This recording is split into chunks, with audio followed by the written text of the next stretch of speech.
Umatake na si Shengdan at balak na nitong patayin ang ating bida. Pero nabigo siyang gawin ito dahil nasangga ni Zofan ang ginawa niyang pag-atake. Sinabi ni Shengdan na pinapahanga nga raw siya ng kanyang apo. Nagagawa pa nga rin daw ng ating bida na makadepensa sa kanyang pag-atake kahit na malaki na ang nabawas sa bilis at lakas nito habang nasa loob ito ng kanyang teritoryo. Sinabihan ni Zofan si Shengdan nang manahimik na raw ito at huwag daw siya nitong matawag-tawag na apo. Pinagpatuloy ni Shengdan ang kanyang pag-atake pero lahat ng ito ay nadedepensahan ng ating bida. Nagtataka na siya kung bakit hanggang ngayon nga raw ay nakakasabay pa rin sa kanya si Zofan, mukhang may mali nga raw doon. Mukhang naaapektuhan nga rin daw siya ng sword territory ng ating bida kaya hindi niya makontrol ang kanilang laban, talagang nakakakilabot nga raw ang talento ng batang ito. Kung wala nga lang daw sila sa loob ng ginawa niyang Dominator's territory, ay hindi nga raw siya magkakaroon ng kahit na anong kalamangan at posible na matalo siya nito. Pero dahil nga raw nasa loob ito ng kanyang blood-devouring dragon territory, simula nga raw umpisa ay nakatakda na itong matalo. Ang kanyang araw teritoryo ay hindi lang basta pinapahina ang kapangyarihan ng kanyang mga kalaban dahil nagagawa rin daw nitong higupin ang life force ng mga ito. Matapos nga raw ang ilang sandali ay mararamdaman na ni Zofan ang panghihina ng kanyang kapangyarihan, at kapag nangyari nga raw iyon ay doon na ito tuluyang mamamatay. Bigla na lang nagulat si Shengdan noong makapagpalabas pa si Zofan ng isang napakalakas at napakabilis na pag-atake. Nagtanong ang ating bida kung tingin ba raw ni Shengdan ay matatalo siya nito nang dahil lang sa nasa loob sila ng Dragon Territory na nilikha nito sa pamamagitan ng blood-devouring ritual. Nagulat si Shengdan sa sinabi sa kanya ni Zofan. Tinanong niya ang ating bida kung bakit daw may alam ito tungkol sa blood-devouring ritual. Agad na umatake si Zofan noong makita nito na nawala sa focus si Shengdan nang dahil sa pagkagulat at pagtataka nito. Tinanong ng ating bida ang inatake niyang si Shengdan kung ngayon ba raw ay naiintindihan na niya ito. Huwag nga raw ipagmamalaki sa kanya ni Shengdan na nasa loob sila ng blood-devouring dragon territory dahil hindi naman daw tumatalab sa kanya ang epekto ng teritoryong ito. Napahawak si Shengdan sa parte ng kanyang katawan kung saan siya inatake.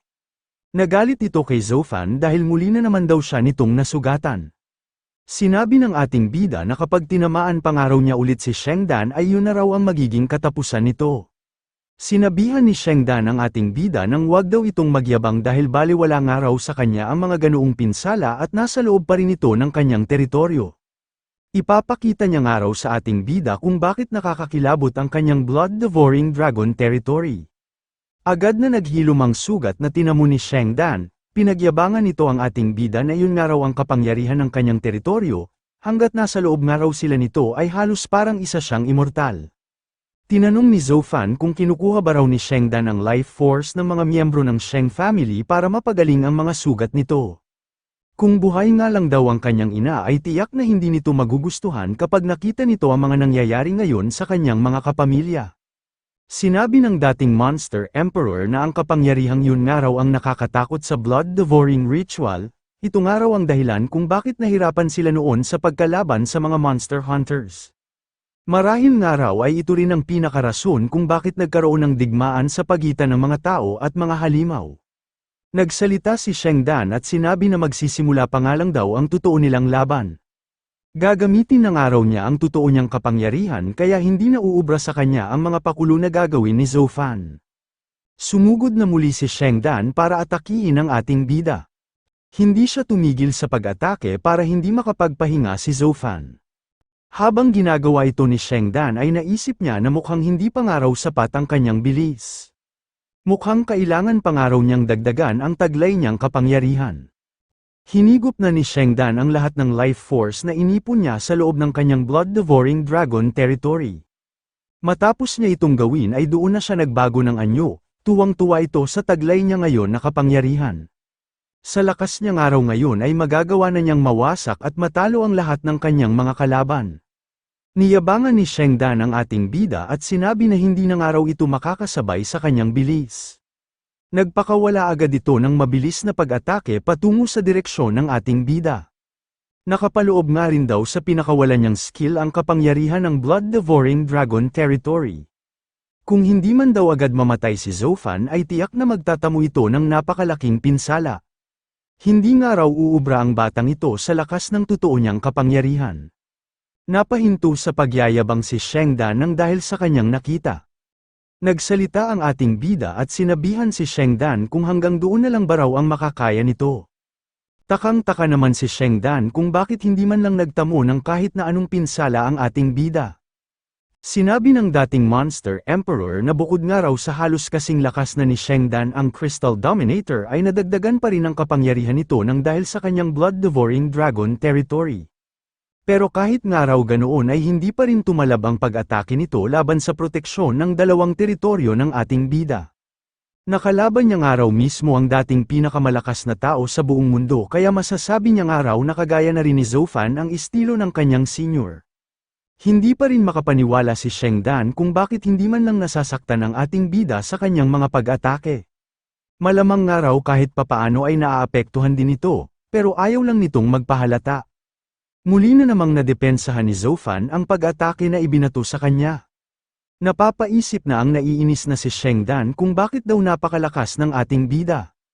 Sinabi ng dating Monster Emperor na kahit nga raw mabasag ni Shengdan ang depensa ng teritoryo ni Zofan ay hindi rin ito kakayaning makalampas sa proteksyon ng kanyang naiwang kaisipan.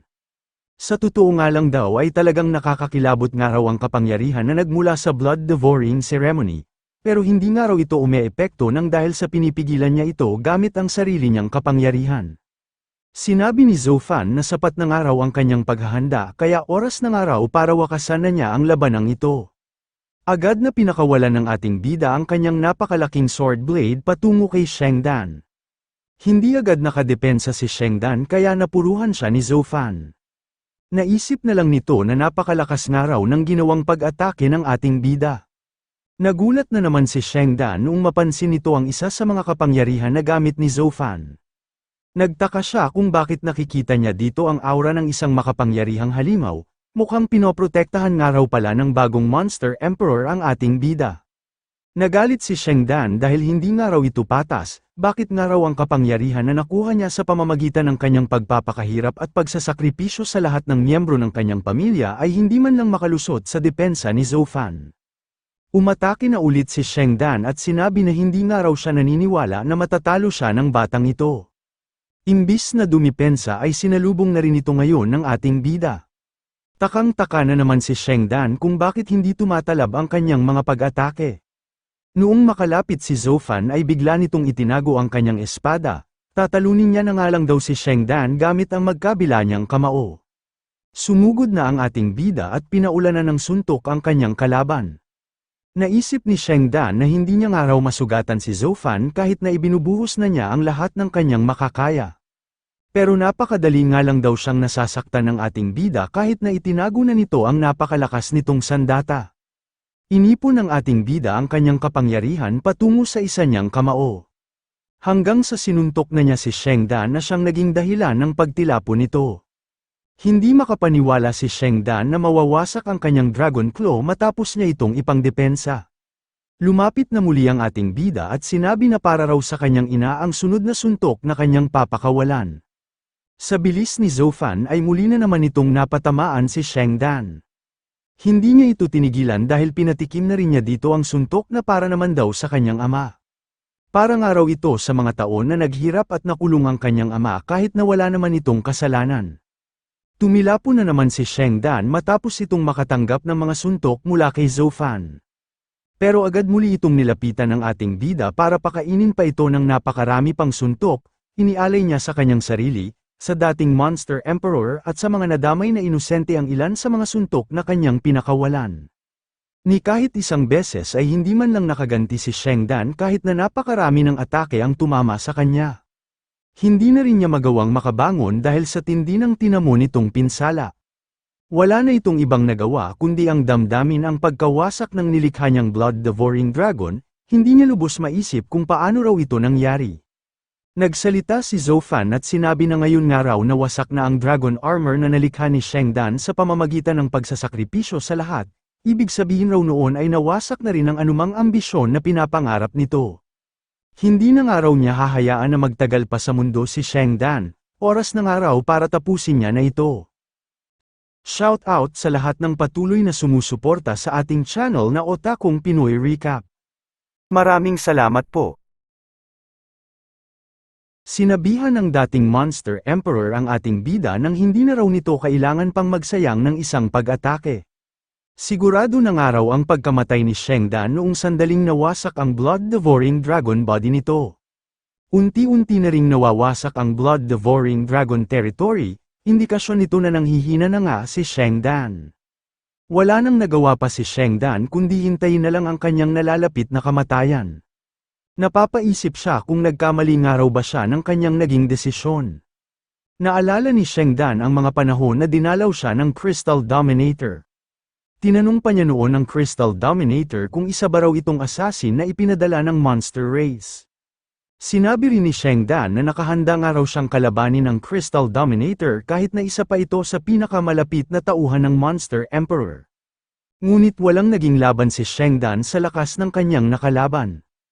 Nagtanong ang Crystal Dominator kung ito na ba raw talaga ang pinakamalakas na tao sa buong Xena, napakahina pa nga raw nito kaysa sa inaasahan niya. Naisip naman ni Sheng Dan na ganoon daw pala ang kapangyarihan ng pinakamalakas na Monster Dominator, wala nga raw pag-asa ang mga tao na matalo ang mga ito. Napapaisip din siya kung talaga nga bang ito na ang katapusan ng buong sangkatauhan. Sinabi ng Crystal Dominator na bibigyan niya nga raw si Sheng Dan ng tsansa na makipagtulungan sa kanya para sa isasagawa niyang plano. Kapag nagtagumpay nga raw sila, bukod sa magkakaroon nito ng napakalakas na kapangyarihan ay magiging parang halos immortal na rin ito na kagaya niya. Bilang simula nga raw ng kanilang kasunduan ay ibibigay niya nga raw kay Sheng Dan ang blood-devouring core, kapag tumanggi nga raw ito ay agad na niya itong papatayin. Wala nang nagawa pa si Sheng Dan kundi tanggapin na lang ang inalok sa kanya ng Crystal Dominator. Habang nawawala ng buhay ay naisip ni Sheng Dan na mukhang maling-mali nga raw talaga ang naging desisyon niya noon. Kasabay ng unti-unting pagkawala ng buhay ni Sheng Dan ay ang unti-unti ring pagkawasak ng kanyang nilikhang teritoryo. Sa kabilang panig naman ng labanan ay patuloy pa rin sa paglalaban ang Crystal Dominator at ang Four-Armed Ape King. Nagulat ang Crystal Dominator dahil ginagamit na nga raw ngayon ng Ape King ang totoo nitong anyo.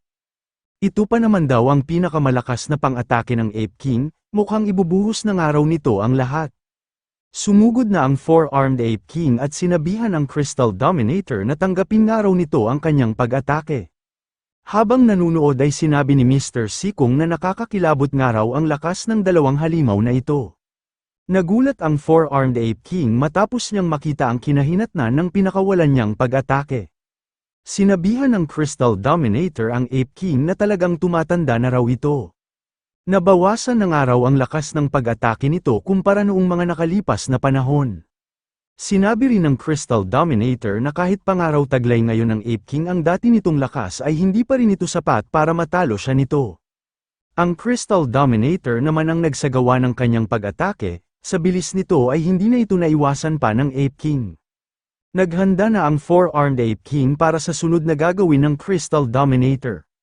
Pero hindi niya inasahan na sa likuran na pala niya magmumula ang sunod na pag-atake nito. Matapos matamaan ang apat na kamay ng Ape King ay sinabi ng Crystal Dominator na mukhang malinaw na nga raw kung sino sa kanila ang mananalo. Sinabi rin ng Crystal Dominator na alang-alang nga raw sa dati nilang pagkakaibigan ng Ape King, bibigyan pa niya nga raw ito ng huli pang tsansa na umanib na sa kanya. Sumagot naman ang Four-Armed Ape King at sinabihan ang Crystal Dominator nang hinding-hindi nga raw siya aanib dito. Sa buong buhay niya nga raw ay ang kanilang kamahalan na Monster Emperor lang ang kanyang tanging susundin at pagsisilbihan. Sinabi ng Crystal Dominator na talagang napakatigas nga raw ng ulo ng Ape King. At dahil nga raw tinanggihan siya ulit nito, oras na nga raw para magpaalam na ito. Naantala ang gagawing pag-atake ng Crystal Dominator noong may napansin ito na pangyayari sa ibang direksyon. Nagulat siya noong makita niya na nawawasak na ang blood-devouring dragon territory, napaisip siya kung natalo na nga ba raw si Sheng Dan. Paano nga raw ito nangyari gayong ito na ang sunod na pinakamalakas sa kanya kung kapangyarihan din lang ang pag-uusapan. Tuluyan ang nabasag ang blood-devouring dragon territory hanggang sa nakita na nila ang walang buhay na si Sheng Dan. Sinabi ni Mr. Sikong na talagang patay na nga raw si Sheng Dan, nagtataka naman si Matriarch Laura kung nasaan na raw kaya si Zofan. Bigla na lang nagtaka ang Crystal Dominator noong makita na muli nito ang isang pamilyar na mukha. Namangha ang Four-Armed Ape King noong makita nito na wala man lang daw pinsala ang ating bida. Nagawa nga rin daw nitong matalo si Shengdan kahit na gumagamit pa ito ng Dragon Armor at nakulong pa sila sa teritoryo na inilabas nito. Pinasalamatan ni Zofan ang kanyang Senior Ape King sa pagkalaban nito sa Crystal Dominator habang wala pa siya doon, ngayon nga raw ay siya na ang bahala sa lahat. Siya na nga raw ang makikipaglaban sa Crystal Dominator at nang mawakasan na nila ito. Napaisip ang Four-Armed Ape King kung siya lang ba raw ang nakakapansin nito, bakit nga raw parang ang aura na taglay ngayon ni Zofan ay hindi nanggagaling sa bagong Monster Emperor kundi galing ito sa dating Monster Emperor. Tinanong ng Crystal Dominator ang ating bida kung talaga nga bang natalo na nito si Shengdan. Sumagot naman si Zofan at sinabihan ng Crystal Dominator na nakakatawa nga lang daw ang tanong nito. Bakit nga raw hanggang ngayon ay hindi pa rin ito makapaniwala gayong makikita pa naman doon ang bangkay ni Shengdan.